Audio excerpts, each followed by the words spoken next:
Good morning to all of you. Study Abhiyan YouTube channel में आप सभी का स्वागत है। मैं हूं काकू और आज आपके समक्ष एक नए टॉपिक को लेके आया हूं और वो टॉपिक है फंडामेंटल राइट्स इस हिस्टोरिकल बैकग्राउंड, मौलिक अधिकार और इसकी ऐतिहासिक पृष्ठभूमि। इस वीडियो के माध्यम से जानेंगे कि किस तरीके से कंसेप्ट ऑफ फंडामेंटल राइट्स आता है और कहाँ से इस कंसेप्ट की शुरुआत होती है। तो आइए इस कंसेप्ट को अच्छे से समझने का प्रयास करते हैं। साथियों, the concept of fundamental rights, इसका मतलब क्या है, मीनिंग क्या है, सबसे पहले इसके बारे में बात करेंगे। Fundamental rights are group of rights that have been recognised by a high degree of protection from the encroachment. These rights are specifically identified in a constitution. मौलिक अधिकार कुछ ऐसे अधिकारों का समूह होता है जो कि मनुष्य के होलिस्टिक डेवलपमेंट के लिए या संपूर्ण विकास के लिए अति आवश्यक है और जिसको कि किसी देश के संविधान में क्या किया जाता है, रिकॉग्निशन मिलती है या किसी संविधान देश के संविधान द्वारा आइडेंटिफाई किया जाता है, वो होते हैं मौलिक अधिकार। उदाहरण के लिए जैसे भारतीय संविधान का पार्ट 3 अनुच्छेद 12 से लेकर 35 तक फंडामेंटल राइट्स की बात की गई है, तो that is called fundamental rights, जो कि किसी देश के संविधान में मेंशन किए गए हों। अब साथियों आगे जानते हैं historical background. The concept of right was originated with the document of Magna Carta. Magna carta क्या था इसके बारे में आगे अभी बात करेंगे। और जो कंसेप्ट ऑफ राइट है ये सबसे पहले इसी मैग्ना कार्टा के द्वारा इंट्रोड्यूस किया गया था। Magna Carta, this was the first written document about the human rights. Human rights की बात जो सबसे पहले की गई वो इस मैग्ना कार्टा के द्वारा की गई। This was royal charter of the rights agreed to by King John of England on 15 June 1215। 1215 में किंग जॉन, जो कि इंग्लैंड के उस समय राजा थे, उन्होंने क्या किया, एक चार्टर साइन किया और उस चार्टर का नाम था मैग्ना कार्टा। और जो कि बाद में यही जो मैग्ना कार्टा है ये बाद में फंडामेंटल राइट्स का जो आज कंसेप्ट एग्जिस्ट करता है किसी भी रिटन कॉन्स्टिट्यूशन में, तो वो जो कंसेप्ट ऑफ फंडामेंटल राइट है वो इस मैग्ना कार्टा की देन है, क्योंकि मैग्ना कार्टा पहला रिटन डॉक्यूमेंट आया और इसने सबसे पहले ये बात की कि इंडिविजुअलिज्म को इसने सेंटर में रखा कि इंडिविजुअल को क्या है, उसको कुछ फ्रीडम दी जानी चाहिए, कुछ स्वतंत्रताएं दी जानी चाहिए। तो आइए आगे जानते हैं। दी पोजीशन इन इंग्लैंड, इंग्लैंड में इसकी क्या पोजीशन है उसके बारे में भी जानते हैं। Position in England, the constitution of England is unwritten, hence there is in England no code of fundamental rights as exist in the constitution of USA and other written constitution of the world.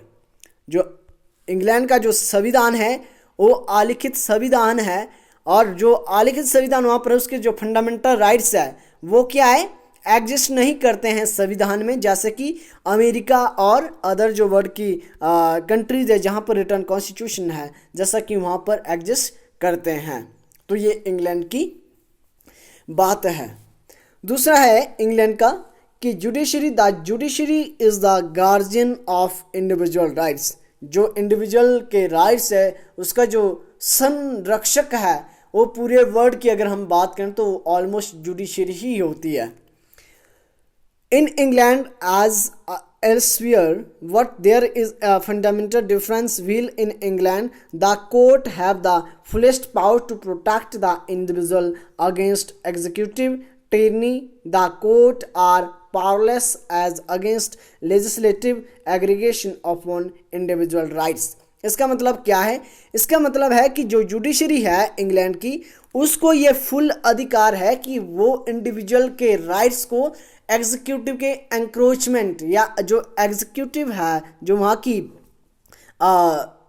कार्यपालिका है, उसके अति आक्रमण से और उसके द्वारा जो इंडिविजुअल को के राइट्स को जो रिस्ट्रिक्ट किया जाता है, उसके पर वहाँ का जो कोर्ट है इंग्लैंड का, उसको फुल अधिकार है कि वो उसके अगेंस्ट क्या करें, उसके अगेंस्ट बात करें कि इंडिविजुअल के जो राइट है उसको एग्जीक्यूटिव क्या नहीं कर सकती, रिस्ट्रिक्ट नहीं कर सकती। लेकिन जो वहाँ पर इंग्लैंड में लेजिस्लेचर है या जो पार्लियामेंट है लेजिस्लेचर, पार्लियामेंट अगर किसी भी इंडिविजुअल के राइट्स को रिस्ट्रिक्ट करती है या वहाँ पर जो फंडामेंटल राइट्स है, अगर इंडिविजुअल के राइट्स को रिस्ट्रिक्ट किया जाता है पार्लियामेंट के द्वारा, तब सुप्रीम कोर्ट जो वहाँ का है उसके पास कोई भी पावर नहीं है कि वो क्या कर सकें, वो किसको, लेजिस्लेचर जो है उसको रिस्ट्रिक्ट करें इंडिविजुअल के राइट्स को क्या करने के लिए, बहाल करने के लिए। तो ये वहाँ पर क्या है, व्यवस्था इंग्लैंड में है। तो आइए आगे जानते हैं। आगे हमारे पास है पोजीशन इन अमेरिका। अमेरिका का संविधान वर्ल्ड का पहला रिटन कॉन्स्टिट्यूशन था, लेकिन उसमें भी the concept of fundamental rights जो एग्जिस्ट नहीं करता था।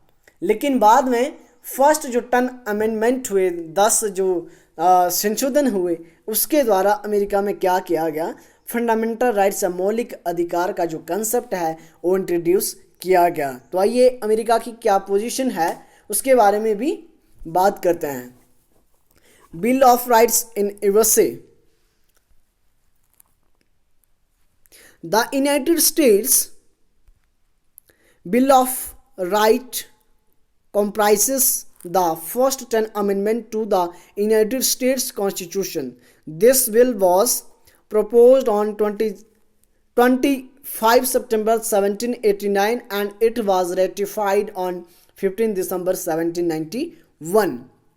क्या किया गया संविधान, मैंने पहले मेंशन किया, संविधान बनने के समय तो नहीं थे, लेकिन पहले जो 10 अमेंडमेंट हुए उसके द्वारा क्या किया गया, यूएसए में फंडामेंटल राइट्स को क्या किया गया, जोड़ा गया। और उसके बाद जो ये प्रपोजल है, ये प्रपोजल कब आया था, ये आया था 25 सितंबर 1789 को, और इससे रेटिफाई किया गया 15 दिसंबर 1791 को। तो ये आपने ध्यान रखना है।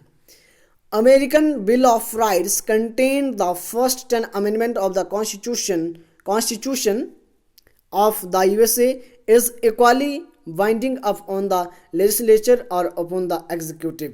जो वहाँ पर फंडामेंटल राइट्स है उसके ऊपर जो सुप्रीम कोर्ट है उसका, चाहे लेजिस्लेचर हो चाहे एग्जीक्यूटिव हो, दोनों के ऊपर क्या है, चेक होता है कि दोनों क्या नहीं, इंडिविजुअल के जो राइट्स है उसको रिस्ट्रिक्ट नहीं कर सकते हैं। जबकि इंग्लैंड के केस में हमने पढ़ा कि वहाँ पर एग्जीक्यूटिव के केस में तो सुप्रीम कोर्ट बहुत पावरफुल है, लेकिन लेजिस्लेचर या लेजिस्लेशन के मामले में जो इंग्लैंड का सुप्रीम कोर्ट है वो क्या है, पावरलेस है, शक्तिहीन है।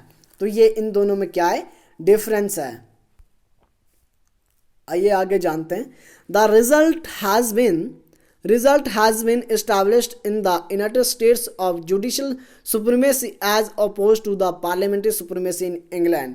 इंग्लैंड में क्या है, पार्लियामेंट्री सुप्रीमेसी है कि पार्लियामेंट सुप्रीम है, पार्लियामेंट जो लॉ बनाती है उसको रिव्यू करने के लिए, जैसे जुडिशियल रिव्यू की जो पावर है वो अमेरिका में है, भारत में, ऐसी इंग्लैंड के जो सुप्रीम कोर्ट उसके पास ऐसी कोई भी पावर नहीं है।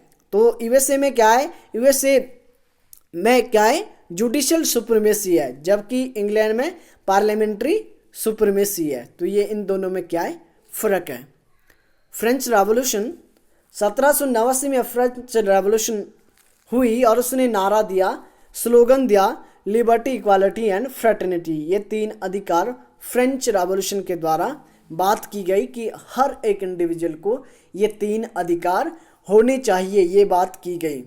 और 1776 में जब अमेरिका का स्वतंत्रता जो संग्राम है वो शुरू हुआ, जो कि 1783 तक चला, तो उन्होंने भी लिबर्टी इक्वालिटी की बात की थी। तो ये आपने ध्यान रखना है। आइए आगे चलते हैं। History of the demand for fundamental rights in India. अब भारत में कब इसकी मांग की गई, किस तरीके से इसकी मांग होती कि क्योंकि भारत क्या है, ब्रिटिश की कॉलोनी थी, किस तरीके से भारतीय कॉलोनियलिज्म के द्वारा जो कॉलोनियल पावर्स थी उन्होंने इंडियंस के जो राइट्स थे, इंडिविजुअल राइट्स थे या ह्यूमन राइट्स थे, उसको क्या किया, टोटली एबॉलिश और इग्नोर किया। इंडियंस को कोई राइट्स नहीं दिए गए थे। तो किस तरीके से इसकी डिमांड उठती है। सबसे पहले तो नेहरू रिपोर्ट जो आई, या नेहरू रिपोर्ट ने भी मेंशन किया था कि भारतीयों को कुछ राइट्स होने चाहिए। लेकिन उसके बाद इंडियन नेशनल कांग्रेस का कराची अधिवेशन होता है। तो आइए उसके बारे में जानते हैं कि उसमें क्या व्यवस्था की गई थी। Karachi session of Indian national Congress in the fundamental rights perspective. Fundamental rights के पर्सपेक्टिव से कराची अधिवेशन क्या था, इसकी अध्यक्षता किसने की, तो ये बात करते हैं। The Karachi session of Indian national Congress was held from 26 March two 31 March. Karachi session Indian national Congress का 26 मार्च से 31 मार्च तक चला और उसके बाद this session was presided by the Sardar Vallabh Bhai Patel. Congress adopted a resolution on fundamental rights and economic policy. 1931 में यह सेशन हुआ और कब हुआ, 26 से 31 मार्च तक। और इसके जो प्रेसिडेंट थे, उसमें जो अध्यक्षता की वो सरदार वल्लभ भाई पटेल ने की। और इंडियन नेशनल कांग्रेस ने एक रेजोल्यूशन पास किया जिसका टाइटल था fundamental rights and economic policy. तो ये उन्होंने रेजोल्यूशन पास किया। Why this session of Indian National Congress has adopted the many fundamental rights which are, बहुत सारे fundamental rights Indian national Congress ने इस कराची अधिवेशन में भारतीयों को देने की बात की कि ब्रिटिश गवर्नमेंट क्या करें, भारतीयों को कुछ राइट्स दें जो कि नीचे मेंशन किए गए हैं। बता दूं आपकी नॉलेज के लिए कि क्यों भारतीयों ने ये आवाज़ उठाई, क्योंकि इससे पहले 2-3 घटनाएं हो चुकी थी। पहली कि महात्मा गांधी इरविन समझौता हो चुका था जिसके द्वारा कि गांधी जी की बहुत सारी या इंडियन जो नेशनलिस्ट थे उनकी बहुत सारी डिमांड वो गांधी जो इरविन पैक्ट हुआ उसके द्वारा मानी गई थी। और दूसरा कि भगत सिंह, सुखदेव और राजगुरु इनको फांसी दी गई थी, इसलिए भारतीय क्या चाहते थे, कुछ राइट्स की मांग कर रहे थे। पूरे देश में आंदोलन शुरू हो चुके थे तो उन्होंने फंडामेंटल राइट्स को सबसे पहले रखा। तो आइए कौन कौन से फंडामेंटल राइट्स इन्होंने मेंशन किए थे उसकी बात करते हैं। Right to freedom of association and combination.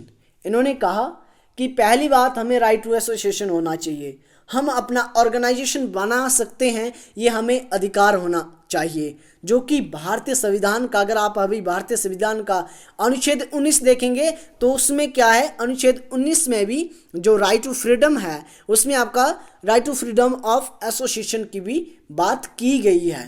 तो ये आपने ध्यान रखना है, इंडियन पर्सपेक्टिव से भी ध्यान रखना है। कराची अधिवेशन या कराची जो सेशन हुआ उसके पर्सपेक्टिव से भी आपने ध्यान रखना है।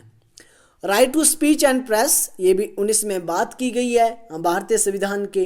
तो ये भी उन्होंने बात की कि हमें राइट टू स्पीच, बोलने का अधिकार होने चाहिए और प्रेस की भी हमें आज़ादी होनी चाहिए। Right to freedom of conscience, free profession and freedom of religion. Freedom of religion की बात अनुच्छेद 25 से लेकर 28 तक भारतीय संविधान में की गई है। तो इन्होंने भी पहले कराची सेशन के द्वारा इंडियन नेशनल कांग्रेस ने भी ये मुद्दा उठाया था, ठीक है। और उन्होंने फ्री प्रोफेशन मतलब कि हम जो भी काम करना चाहे हमें वो आज़ादी होनी चाहिए, इम्पोजिशन नहीं होनी चाहिए। इम्पोजिशन का मतलब क्या होता है कि थोपने वाला काम नहीं होना चाहिए। जैसे कि ब्रिटिश गवर्नमेंट या ब्रिटिश जो कॉलोनियल सिस्टम भारत में था, ब्रिटिश जो एक पॉलिटिकल या सिस्टम बना हुआ था, जैसा कि उसके द्वारा किया जा रहा था, इम्पोजिशन उसके द्वारा की जा रही थी। राइट टू क्वालिटी, ये भी बात की कि हमें समानता का अधिकार होना चाहिए, जैसे कि भारतीय संविधान में 14 से लेके अनुच्छेद 14 से 18 तक राइट टू इक्वालिटी की बात की गई है।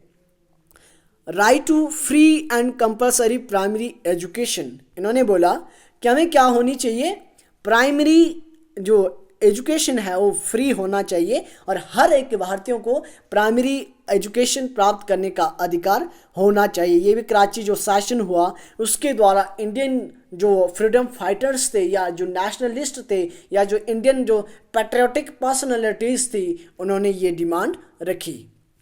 आइए जानते हैं कि 1935 का भारत शासन जो अधिनियम आया उसके द्वारा क्यों फंडामेंटल राइट्स को इंट्रोड्यूस नहीं किया गया।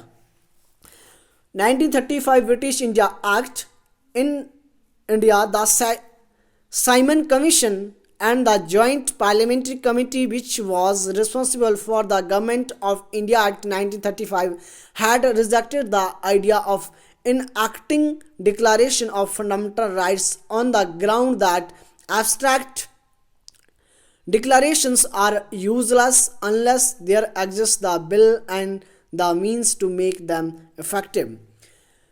साइमन कमीशन 1927 में बना, 1928 में भारत आया। इसमें कोई भी भारतीय मेंबर नहीं था। इसका उद्देश्य था 1919 भारत शासन अधिनियम उसको इवेल्युएट करना था कि उसका भारत में क्या असर पड़ा, क्या उसके पॉजिटिव इम्पैक्ट और नेगेटिव इम्पैक्ट पड़े, ये इवेल्युएट करना था।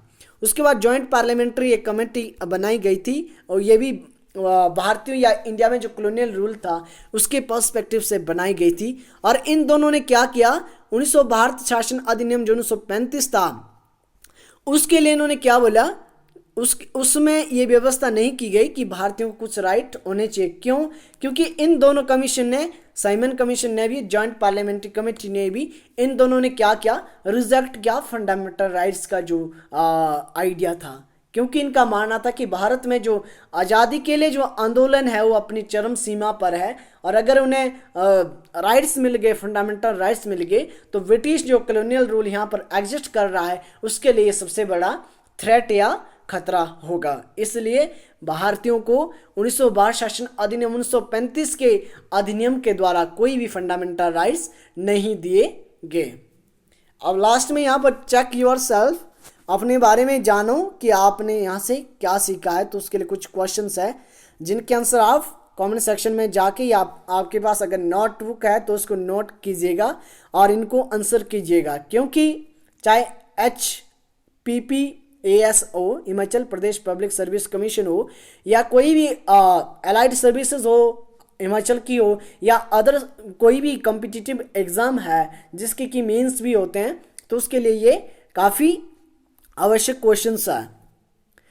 पहला क्वेश्चन है, what was the main theme of Magna carta. जो मैग्ना कार्टा आया वो कब आया, उसकी मेन थीम क्या थी। दूसरा क्वेश्चन है, what is the importance of Karachi session in the Indian constitution perspective. अभी हमने बात की कि भारतीय संविधान में क्या व्यवस्था की गई और कराची जो सेशन इंडियन नेशनल कांग्रेस का हुआ उसके द्वारा क्या बात की गई थी। तो इन दोनों के बीच क्या रिलेशन है या क्या जो ना भारतीय संविधान में कराची सेशन जो हुआ था उसकी महत्ता है। तो ये भी क्वेश्चन है। लास्ट में यही कहना चाहूँगा कि please share and subscribe the study अभियान चैनल। जो ये मेरा स्टडी अभियान चैनल है इसको शेयर और सब्सक्राइब करें और लाइक, अगर पसंद आए